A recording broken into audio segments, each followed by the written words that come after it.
Os cuidados do Silas com as mudas na estufa são quase que diários. Ele desenrola os raminhos novos para que as plantas cresçam sem empecilhos. Retira as folhas laterais que estão em excesso e que podem roubar força da planta. E também faz todo o preparo e o plantio das novas mudas. Nós utilizamos a técnica de propagação por estaquia. Nós utilizamos a vermiculita, que é um material inerte. Nós utilizamos na bandeja. O tempo de enraizamento ocorre por volta de 15 a 21 dias. A partir da terceira semana, nós pegamos essa muda já enraizada e colocamos em um novo recipiente com substrato vegetal. A partir dessa terceira semana, ela vai ficar aqui por aproximadamente mais 2 semanas. Esse tempo que ela fica aqui nesse vaso vai ser o suficiente para que essa raiz desça até o fundo do vaso. A partir desse tempo aí, por volta de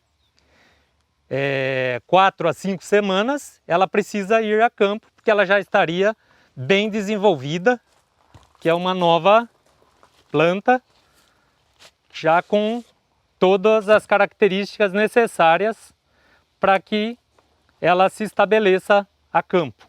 Atualmente são 6 espécies de lúpulo, cada uma com uma característica diferente, que estão em estudo nesta estufa com a intenção de melhorar o manejo da planta no campo. Aluno de doutorado em engenharia agrícola, o foco atual da pesquisa do Silas é a evapotranspiração do lúpulo. Mas ele não está sozinho nesta empreitada.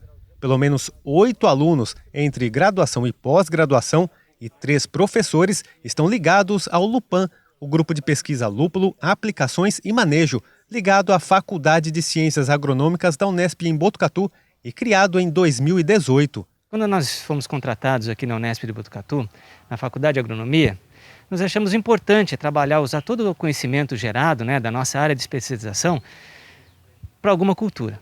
E daí nós pesquisamos essas culturas agregadas, as culturas que tinham um apelo mais comercial, e nós percebemos que o lúpulo era uma cultura ainda desconhecida no Brasil, com pouquíssima literatura aqui, e com alto valor agregado. Então, nossa ideia foi trabalhar com o lúpulo, menos para desenvolver o lúpulo, trazer todas as pesquisas, trabalhar com a parte de agrometeorologia e, principalmente, desenvolver o manejo. Porque como o lúpulo é uma planta que é do hemisfério norte, de latitudes elevadas, de climas temperados, nós não temos quase nada de literatura do lúpulo em território brasileiro. Então, a ideia foi trabalhar com pesquisa, para tentar aumentar a literatura nacional e fazer com que a planta tenha uma boa adaptação para as condições climáticas do Brasil. Giovanni é um dos membros mais novos do Lupan, aluno do 2º ano de Engenharia Agronômica. Praticamente não teve aula presencial em 2020.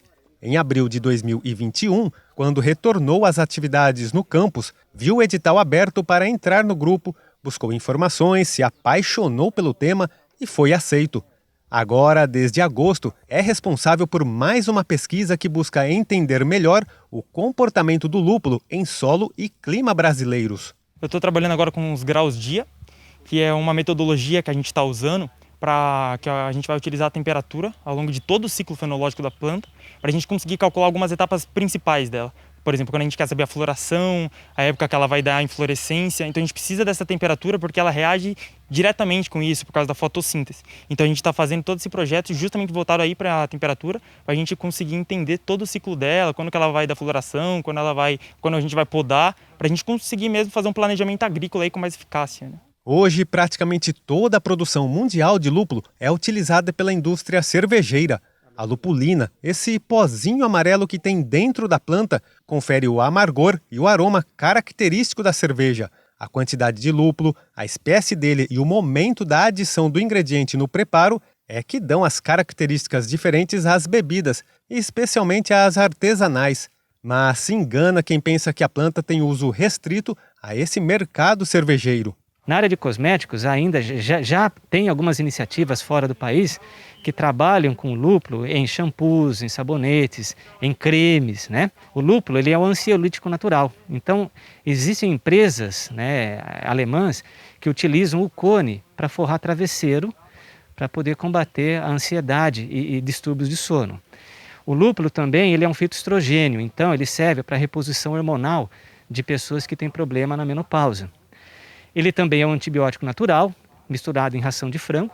Ele tem propriedades de combate ao câncer, né? E ele também é um conservante natural. Atualmente, o Brasil é o terceiro maior produtor de cerveja do mundo, atrás apenas dos Estados Unidos e da China. Mas o Brasil precisa importar praticamente 100% do lúpulo para produzir a bebida. Daí a importância das pesquisas científicas que podem trazer resultados e colaborar para a expansão da cultura no país. Em pouco mais de 3 anos, o grupo já conseguiu resultados importantes. Comprovou, por exemplo, que é possível ter pelo menos 2 boas safras de lúpulo da espécie Cascade em solo brasileiro ao longo de 1 ano, com a adoção de manejos adequados. Isso representa uma vantagem em relação aos países que mais produzem a planta, como a Alemanha, onde o ciclo dela ocorre uma vez só ao longo de 12 meses por conta do clima mais ameno. Começamos a plantar mais ou menos há uns 3 anos. Esse aqui, que vocês podem observar, é o 3º ciclo da cultura. Tivemos ótimos resultados. Nós já temos 2 teses de doutorado defendidas, uma trabalhando com a parte de água e a outra com a parte de energia. E nós estamos percebendo que a planta não sentiu com o clima brasileiro. Nós temos um clima aqui tropical, né? E nós estamos percebendo que é uma variedade, é uma cultura muito rústica e vai muito bem em território brasileiro. Então a nossa ideia é essa, é tentar desenvolver o manejo, né? Qual que é a maneira correta de manejar a cultura para a condição do clima brasileiro. Um dos docentes que está ao lado do professor Alexandre na condução do Lupan é o Sérgio. Para ele, uma característica fundamental do grupo é a multidisciplinariedade, congregando colaboradores de várias áreas do conhecimento. A ideia do Lupan é de ser um grupo multidisciplinar, envolvendo, né, alunos de graduação de diversas áreas, né, com o suporte de professores da agronomia, né, que nós temos aqui na faculdade. Além disso, nós temos pesquisadores da área de química, matemática, estatística, então farmacêutica. Então a ideia do grupo é ser um grupo multidisciplinar, tecnologia, né, o pessoal da computação, estava esquecendo, super importante. Então esse é o objetivo do grupo, né, trabalhar diversas áreas aí do conhecimento. Tanto conhecimento científico sendo gerado que, claro, merece ser compartilhado. Por isso, o grupo organiza a 2ª edição do Embralúpulo, o Encontro Brasileiro de Pesquisadores e Produtores de Lúpulo. Ele começa nesta sexta e vai até sábado. É online e pretende estimular novos agricultores a cultivarem a planta, já que ela demanda pouco espaço e tem um alto valor agregado. Nós vimos um crescimento muito grande, né, tanto de pesquisadores entrando nessa área e também pessoas interessadas, né, em começar a trabalhar com essa cultura, né, e no evento isso refletiu em números, né, verificamos uma quantidade bem maior de inscrições, de participação de outras instituições de ensino. Então a gente acredita que é um mercado que está em expansão, né, e que tem potencial de crescimento no Brasil, principalmente para a agricultura familiar, devido à necessidade de pouco espaço, né? Quem sabe, num futuro próximo, todo esse trabalho do Silas, do Giovanni e de outros pesquisadores do Lupan se reflita em grandes plantações de lúpulo no Brasil e diminua a necessidade de importação da planta. Nós estamos trabalhando com pesquisa, né? A partir disso a gente pretende aí chegar a fazer aí talvez parceria com pequenos produtores e vamos ver se a gente consegue a longo prazo aí ajudar a desenvolver essa cadeia aí do lúpulo.